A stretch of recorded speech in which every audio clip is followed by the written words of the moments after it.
बुलेटिनच्या सुरुवातीलाच एक महत्त्वाची सविस्तर बातमी। विधान भवन परिसरातील राड्याचे विधानसभेमध्ये सुद्धा पडसाद उमटले।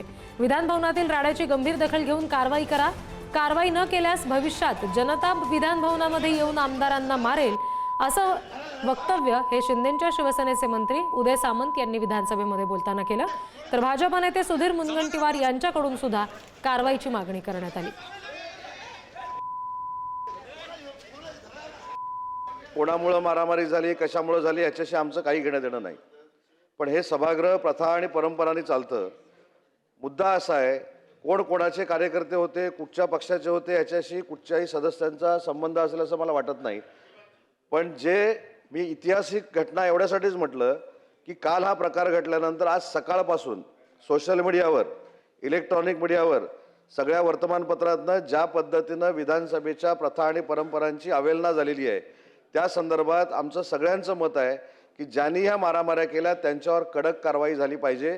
हा जर निर्णय तुम्ही घेतला नाही तर भविष्यामध्ये आमदारांना देखील बाहेर न येऊन लोक मारू शकतात, याची नोंद घ्यावी।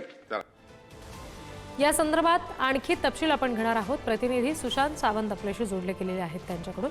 सुशांत, आपण बघितलं की उदय सामंत यांनी सुद्धा आता या संदर्भात वक्तव्य केलेलं आहे, कारवाईची मागणी केली जाते, मुनगंटीवारांनी सुद्धा कारवाईची मागणी केली आहे।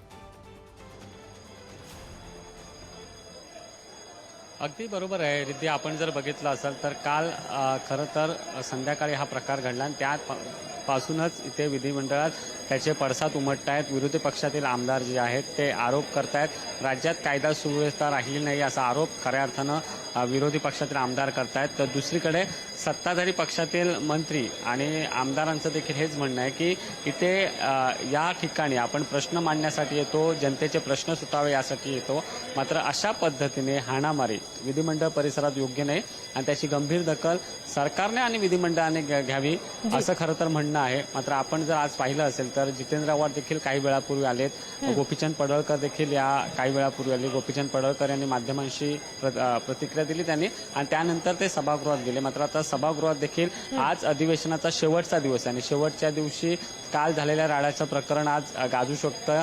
विरोधक जे आहेत ते विधानसभेत हा मुद्दा उपस्थित करू शकतात, जितेंद्र आव्हाड देखील हा मुद्दा विधानसभेत उपस्थित करू शकतात।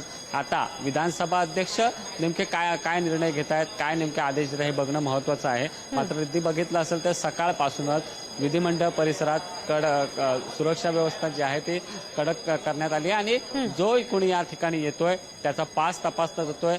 पिवळा पास धारक आहे त्याला आतमध्ये सोडलं जात नाही, त्यामुळे आज दिवसभर चर्चा रंगली आहे ती कालच्या राड्याची आणि आता सभागृहात देखील चर्चा रंगली आहे ती कालच्या राड्याचीच।